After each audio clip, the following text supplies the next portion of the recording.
আমাদের আজকের রাজনৈতিক দলগুলোর সাথে আলোচনার প্রথম একটা পর্ব অনুষ্ঠিত হয়েছে, যেখানে বিএনপি, জামাত, ইসলামী আন্দোলন, হেফাজত, বাম গণতান্ত্রিক জোট এবং বাম গণতন্ত্র মঞ্চ, এবি পার্টি, গণ অধিকার পরিষদের দুটি ধারা সবার সাথেই আমাদের আলোচনা হয়েছে ধারাবাহিক।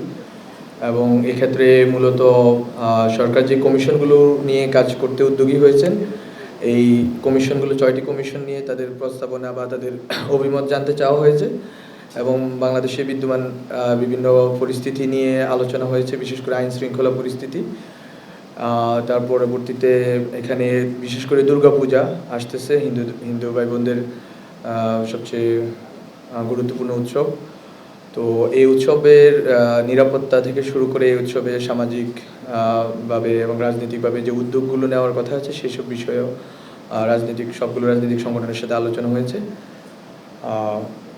এই হচ্ছে মোটা দাগে আলোচনার বিষয় ছিল এবং সবগুলো রাজনৈতিক দলই সরকারের প্রতি সমর্থন ব্যক্ত করেছে। সরকারকে সবগুলো দলই নিজেদের সরকার বলে এখনও বলেছেন, তারা নিজেদের সরকার বলে মনে করছেন এবং সরকারকে সর্বাত্মক সহযোগিতা দেওয়ার ব্যাপারে তারা এখনও দৃঢ়মত পোষণ করেছেন।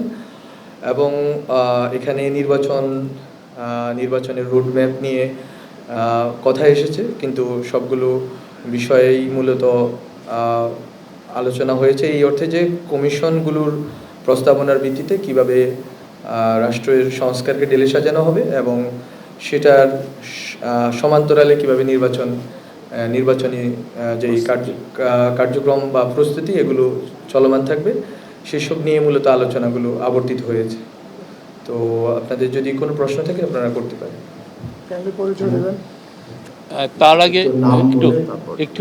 আগে একটা বিষয়, সেটা হচ্ছে যে আপনারা জানেন জুলাই শহীদ স্মৃতি ফাউন্ডেশন করা হয়েছে। আমাদের যারা জুলাই অগাস্টের যেই মহান আন্দোলনে যারা আহত হয়েছেন, যারা নিহত হয়েছেন এবং নিহতদের পরিবার, তাদের সাথে পাশে দাঁড়ানোর জন্য। তো সোফার জুলাই আপনারা জানেন যে ওরা কাজ করেছে 12ই সেপ্টেম্বর থেকে। তো এই পর্যন্ত 91 জনের পাশে তারা দাঁড়িয়েছেন, 85 লক্ষ টাকার মতো দিয়েছেন। তার মধ্যে 91 জন হলো আহত, আর একজন হচ্ছেন যারা নিহতের পরিবার, তার পাশে দাঁড়িয়েছেন। এবং এই হোটেল ইন্টারকন্টিনেন্টালের পাশে তারা একটা অফিস নিয়েছেন। অফিসের কাজটা সোমবারে শুরু হবে এবং আমরা আশা করছি যে প্রতি সপ্তাহে 200-300 যারা আহত তাদের পাশে তারা দাঁড়াবেন। এবং অ্যাট দ্য সেম টাইম যেটা হচ্ছে, গভর্নমেন্ট তো 100 কোটি টাকা তো দিয়েছে এটার ফান্ডে, আরও এই সপ্তাহে একজন একটা প্রতিষ্ঠানের এই ফান্ডকে আরও 1 কোটি টাকা দিয়েছেন। আমাদের অনুরোধ, বা সমাজের বিত্তশালী লোকজন, সমাজের বড় বড় প্রতিষ্ঠান, যারা রিচ প্রতিষ্ঠান, তারা যেন এই ফান্ডে ডোনেট করেন, যাতে আমরা আমাদের যারা ভাই বোন যারা এই মহান আন্দোলনে শরিক হয়েছিলেন তাদের পাশে যাতে এই ফাউন্ডেশন দাঁড়াতে পারে। Thank you. আমরা প্রতি 2 দিন পর পর এটার আপডেট দিব। আপনার যদি কোনো প্রশ্ন থাকে আপনারা আমাদের প্রশাসনের ভিতরে যারা ফেসিবাদের দোষর, তাদের ব্যাপারে সরকারের স্পষ্ট অবস্থান আছে এবং সরকার এই ক্ষেত্রে যথেষ্ট সক্রিয় আছে যে কিভাবে ফেসিবাদের যারা দোষর ছিল তাদেরকে কিভাবে শাস্তির আওতায় আনা যায় এবং তারা যদি যে অপরাধ করেছে এই অপরাধের শাস্তির আওতায় আনার ব্যাপারে সরকারের স্পষ্ট অবস্থান আছে। তো আমরা মনে করি যে সরকার ক্ষমতা দায়িত্ব গ্রহণের 2য় মাস এবং এই সময়ের ভিতরে সরকার অনেক জায়গাগুলোতে মূলত আইন শৃঙ্খলা পরিস্থিতি এবং বাংলাদেশের যে বিদ্যমান যে জনগণের যে আকাঙ্ক্ষার জায়গা থেকে যে সংস্কারগুলো রয়েছে, সংস্কারগুলো করার ক্ষেত্রে প্রায়োরিটি দিচ্ছে।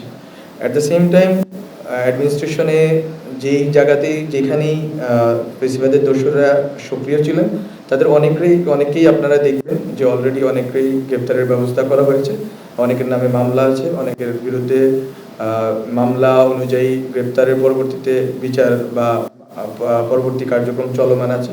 আমরা আশা করি যে এবং এটা আমাদের জায়গা থেকে স্পষ্ট অবস্থান যে আমরা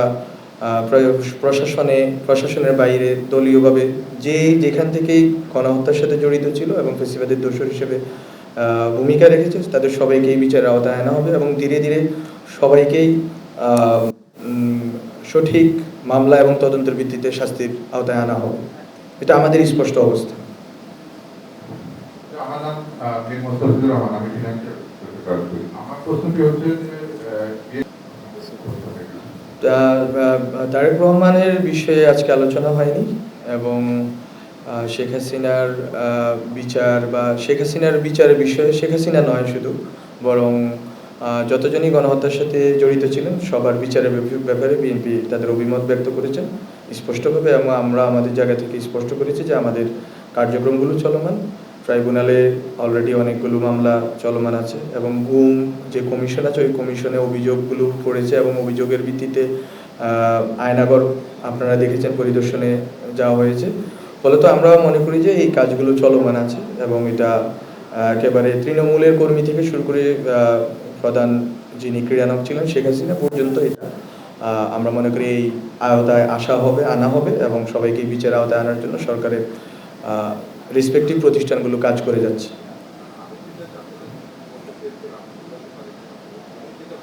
জোরে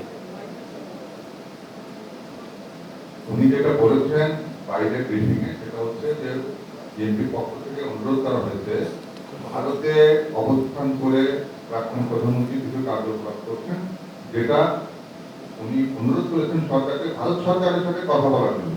সে বিষয়ে মাননীয় প্রধান উপদেষ্টা কি উত্তর দিয়েছেন?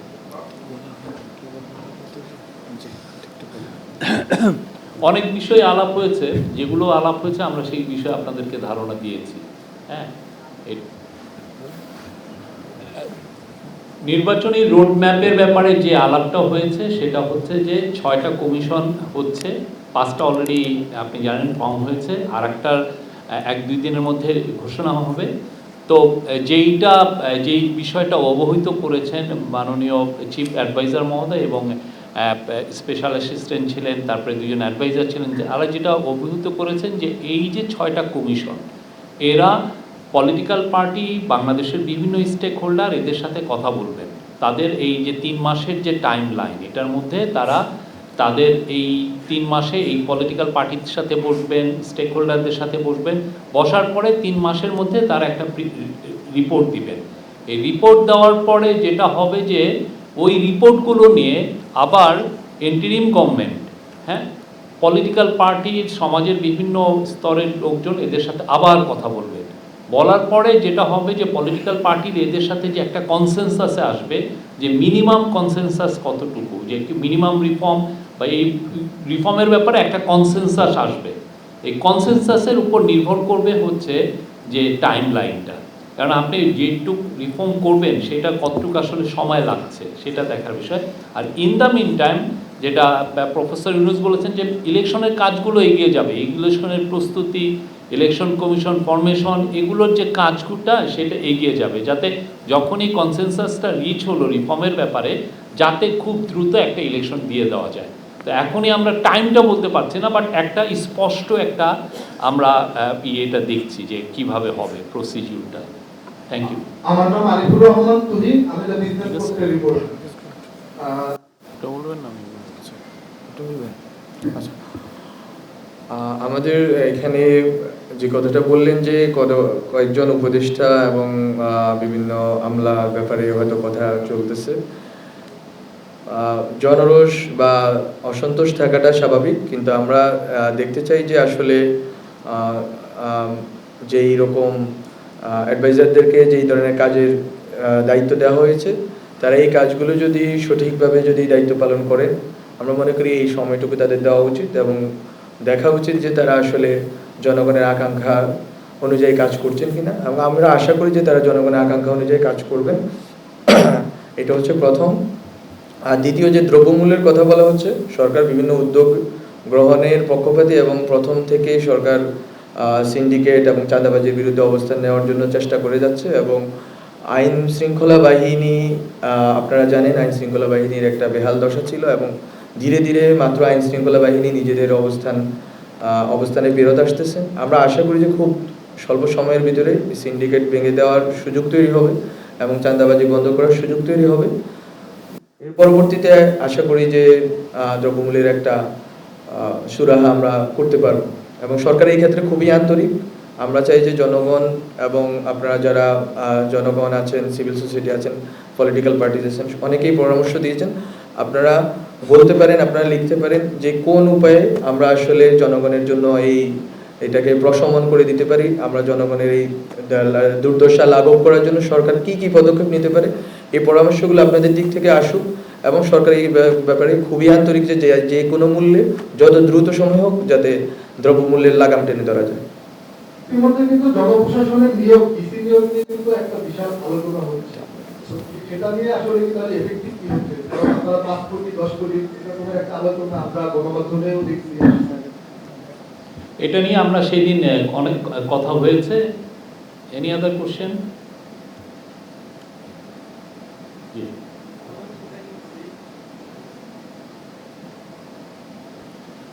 অনেকে লিখিত অনেক রিকমেন্ডেশন দিয়েছেন। আমরা সবগুলো নিয়ে বসবেন, উপদেষ্টা মণ্ডলীগুলো নিয়ে বসবেন, কথা বলবেন। তো সেগুলো নিয়ে অনেক কিছু স্যার অলরেডি বলেছেন যে আরও অনেকগুলো কমিশন হবে, সেটা কোনো কিছুই মানে রুল আউট করা হয়নি। পলিটিক্যাল ডায়ালগ এটা একটা চলমান প্রক্রিয়া। পলিটিক্যাল পার্টি এই সরকারের একটা খুবই বড় ধরনের শরিক। তো আমরা এইটা এর আগেও হয়েছে, আপনি জানেন যে গত মাসে হয়েছে। তো এই প্রক্রিয়াটা চলবে, এটা চলমান প্রক্রিয়া, এটা সামনে আরও চলবে। যত মানে পলিটিক্যাল পার্টি তারা অবশ্যই তাদের কনসার্নগুলো নিয়ে আসবেন, কথা হবে, এই প্রক্রিয়াটা চলতে থাকবে এবং উপদেষ্টা মণ্ডলীর তরফ থেকে তাদের সাথে নিয়মিত যোগাযোগ রাখা হবে।